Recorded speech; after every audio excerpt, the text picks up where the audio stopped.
ओम शांति। 11 सितंबर 2021 के ईश्वरीय महावाक्य। पहले सुनते हैं मुरली के मुख्य पॉइंट्स।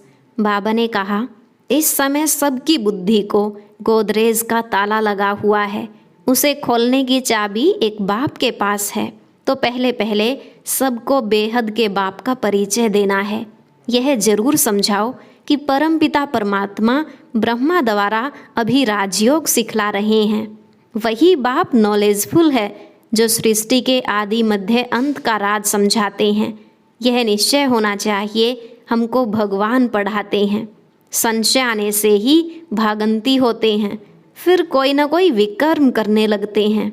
भगवानुवाच काम महाशत्रु है, उस पर जीत पाने से ही जगत जीत बनेंगे। जो पावन बनेंगे वही पावन दुनिया में जा सकेंगे। तुम्हारे मुख से कभी हे बाबा शब्द नहीं निकले, क्योंकि हे ईश्वर, हे भगवान ऐसे तो भक्त लोग पुकारते हैं। तुम तो बाप के बच्चे बने हो, उनसे वर्षा ले रहे हो। तुम्हारा है बेहद का सन्यास, तुम्हें घर बार नहीं छोड़ना। न कोई सफ़ेद कपड़े का बंधन है, परंतु सफ़ेद फिर भी अच्छा है। गृहस्थ में रहते बड़ा युक्ति से चलना है। लौकिक संबंधों से तोड़ निभाते हुए बुद्धि सदा ऊपर रहनी चाहिए। जो अच्छी रीति पढ़ेंगे, बाप के साथ योग लगाएंगे, वही बाप से पूरा वर्षा पाएंगे। बाकी तो जब विनाश होगा, सब आत्माएं हिसाब किताब चुकता कर घर जाएंगे। लास्ट में बाबा ने कहा, तुम अभी प्रजापिता ब्रह्मा की संतान बने हो। तुम्हारी आपस में क्रिमिनल असॉल्ट हो न सके। अगर विकार की दृष्टि खींचती है तो गिर पड़ेंगे। बाप का बनकर काला मुंह नहीं करना। अब सुनते हैं महावाक्यों को विस्तार से। मुरली का सार। मीठे बच्चे, सत्य बाप सचखंड स्थापन करते हैं। तुम बाप के पास आए हो नर से नारायण बनने की सच्ची सच्ची नॉलेज सुनने। प्रश्न, तुम बच्चों को अपने गृहस्थ व्यवहार में बहुत बहुत संभाल कर चलना है। क्यों? उत्तर, क्योंकि तुम्हारी गतमत सबसे न्यारी है। तुम्हारा गुप्त ज्ञान है, इसलिए विशाल बुद्धि बन सबसे तोड़ निभाना है। अंदर में समझना है हम सब भाई भाई व भाई बहन हैं। बाकी ऐसे नहीं स्त्री अपने पति को कहे तुम मेरे भाई हो, इससे सुनने वाले कहेंगे इनको क्या हो गया। युक्ति से चलना है। ओम शांति। रूहानी बाप बैठ बच्चों को समझाते हैं। रूहानी अक्षर न कहे, सिर्फ बाप कहें तो भी अंडरस्टूड है, यह रूहानी बाप है। बाप बैठ बच्चों को समझाते हैं। सब अपने को भाई भाई तो कहते ही हैं, तो बाप बैठ समझाते हैं बच्चों को। सबको तो नहीं समझाते होंगे। गीता में भी लिखा हुआ है, भगवानुवाच, किसके प्रति? भगवान के हैं सब बच्चे। वह भगवान बाप है तो भगवान के बच्चे सब ब्रदर्स हैं।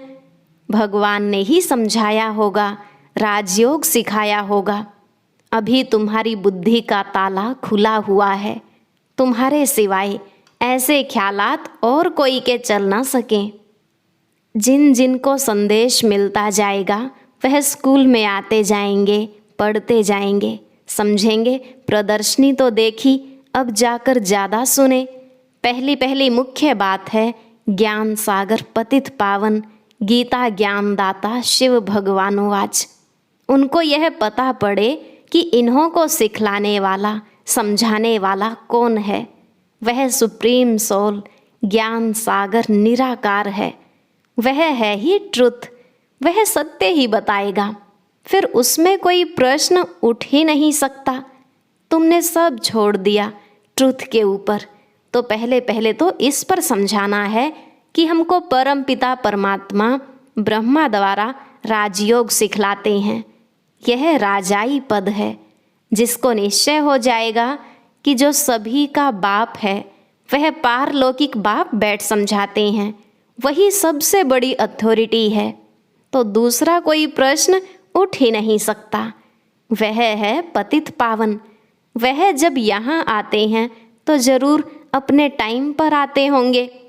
तुम देखते भी हो यह वही महाभारत की लड़ाई है। विनाश के बाद वाइसलेस दुनिया होनी है। यह मनुष्य जानते नहीं कि भारत ही वाइसलेस था। बुद्धि चलती नहीं, गोडरेज का ताला लगा हुआ है, उसकी चाबी एक बाप के पास ही है। इसलिए यह किसको पता नहीं है कि तुमको पढ़ाने वाला कौन है। दादा समझ लेते हैं, तब टीका करते हैं, कुछ बोलते हैं।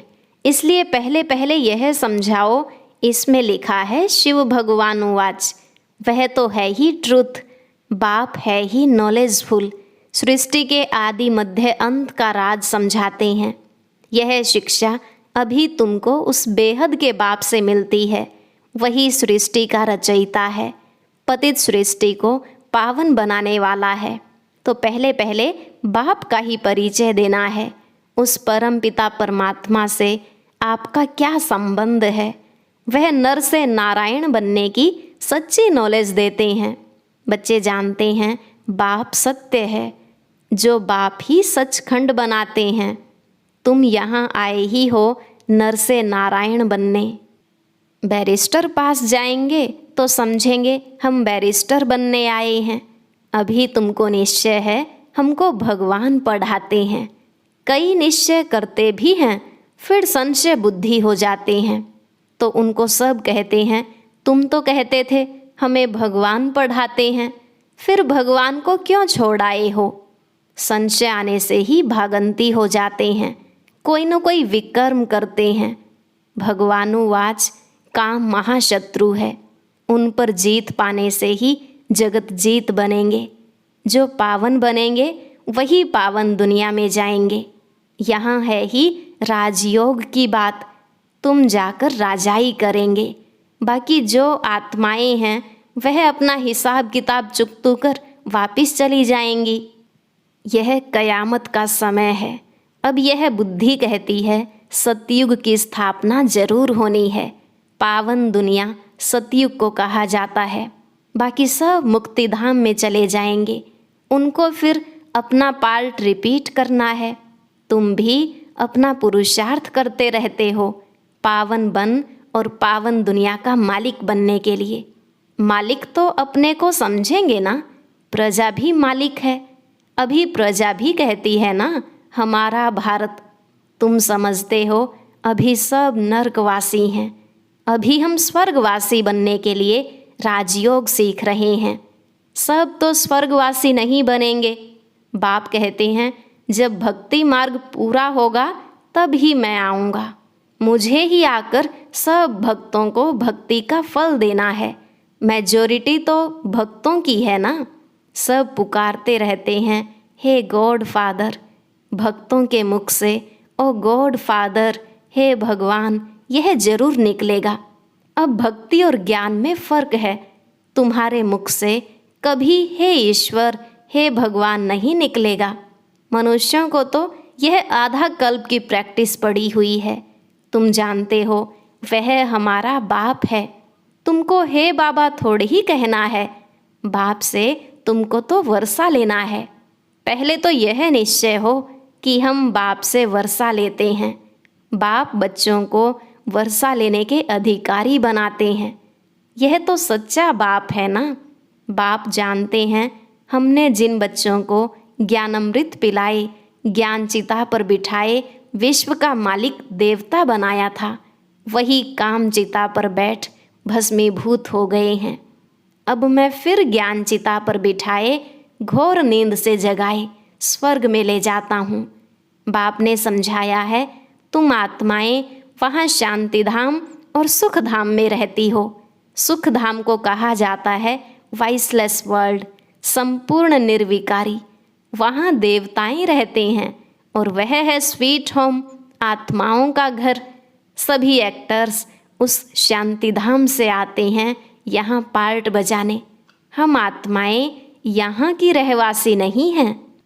वह एक्टर्स यहाँ के रहवासी होते हैं, सिर्फ घर से आकर ड्रेस बदली कर पार्ट बजाते हैं। तुम तो समझते हो हमारा घर शांति धाम है, जहाँ हम फिर वापस जाते हैं। जब सभी एक्टर्स स्टेज पर आ जाते हैं तब बाप आकर सबको ले जाएंगे। इसलिए उनको लिबरेटर, गाइड भी कहा जाता है। दुख हरता सुख करता है, तो इतने सारे मनुष्य कहाँ जाएंगे? विचार तो करो। पतित पावन को बुलाते हैं किस लिए? अपने मौत के लिए। दुख की दुनिया में रहने नहीं चाहते हैं, इसलिए कहते हैं घर ले चलो। यह सब मुक्ति को ही मानने वाले हैं। भारत का प्राचीन योग भी कितना मशहूर है। विलायत में भी जाते हैं प्राचीन राजयोग सिखलाने। क्रिश्चियन में बहुत हैं जो सन्यासियों का मान रखते हैं। गेरू कफनी की जो पहरवाइश है वह है हठयोग की। तुमको तो घर बार छोड़ना नहीं है, न कोई सफ़ेद कपड़े का बंधन है, परंतु सफ़ेद अच्छा है। तुम भट्ठी में रहे हो तो ड्रेस भी यह हो गई है। आजकल सफ़ेद पसंद करते हैं। मनुष्य मरते हैं तो सफ़ेद चादर डालते हैं। तो पहले कोई को भी बाप का परिचय देना है। 2 बाप हैं। यह बातें समझने में टाइम लेती हैं। प्रदर्शनी में इतना समझा नहीं सकेंगे। सतयुग में 1 बाप, इस समय है तुमको 3 बाप, क्योंकि भगवान आते हैं प्रजापिता ब्रह्मा के तन में। वह भी तो बाप है सबका। अच्छा, अब तीनों बाप में उच्च वर्षा किसका? निराकार बाप वर्षा कैसे दें? वह फिर देते हैं ब्रह्मा द्वारा। ब्रह्मा द्वारा स्थापना करते और ब्रह्मा द्वारा वर्षा भी देते हैं। इस चित्र पर तुम बहुत अच्छी रीति समझा सकते हो। शिव बाबा है, फिर यह प्रजापिता ब्रह्मा, आदि देव, आदि देवी, यह है ग्रेट ग्रेट ग्रैंड फादर। बाप कहते हैं मुझ शिव को ग्रेट ग्रेट ग्रैंड फादर नहीं कहेंगे, मैं सबका बाप हूँ। यह है प्रजापिता ब्रह्मा। तुम हो गए भाई बहन, आपस में क्रिमिनल असॉल्ट कर न सकें। अगर दोनों की आपस में विकार की दृष्टि खींचती है तो फिर गिर पड़ते हैं, बाप को भूल जाते हैं। बाप कहते हैं तुम हमारा बच्चा बन काला मुंह करते हो। बेहद का बाप बच्चों को समझाते हैं तुमको यह नशा चढ़ा हुआ है। जानते हो ग्रस्त व्यवहार में भी रहना है, लौकिक संबंधियों को भी मुंह देना है। लौकिक बाप को तुम बाप कहेंगे ना, उनको तो तुम भाई नहीं कह सकते। ऑर्डिनरी वे में बाप को बाप ही कहेंगे। बुद्धि में है कि यह हमारा लौकिक बाप है। ज्ञान तो है ना, यह ज्ञान बड़ा विचित्र है। आजकल करके नाम भी ले लेते हैं, परंतु कोई विजिटर आदि बाहर के आदमी के सामने भाई कह दो तो वह समझेंगे इनका माथा खराब हुआ है। इसमें बड़ी युक्ति चाहिए। तुम्हारा गुप्त ज्ञान, गुप्त संबंध है। अक्सर करके स्त्रियां पति का नाम नहीं लेती हैं, पति स्त्री का नाम ले सकते हैं। इसमें बड़ी युक्ति से चलना है, लौकिक से भी तोड़ निभाना है। बुद्धि चली जानी चाहिए ऊपर। हम बाप से वर्षा ले रहे हैं, बाकी चाचे को चाचा, बाप को बाप कहना पड़ेगा ना। जो ब्रह्मा कुमार कुमारी नहीं बने हैं वह भाई बहन नहीं समझेंगे।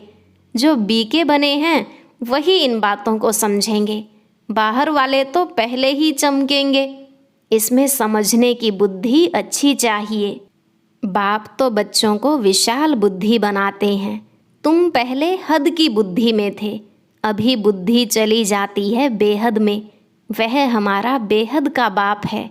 यह सब हमारे भाई बहन हैं, लेकिन घर में सासू को सासू ही कहेंगे, बहन थोड़ी ही कहेंगे। घर में रहते बड़ी युक्ति से चलना है, नहीं तो लोग कहेंगे यह तो पति को भाई, सासू को बहन कह देते। यह क्या है? यह ज्ञान की बातें तुम ही जानो और न जाने कोई।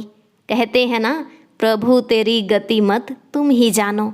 अब तुम उनके बच्चे बनते हो तो तुम्हारी गत मत तुम ही जानो। बड़ी संभाल से चलना पड़ता है, कहाँ कोई मूंझे नहीं।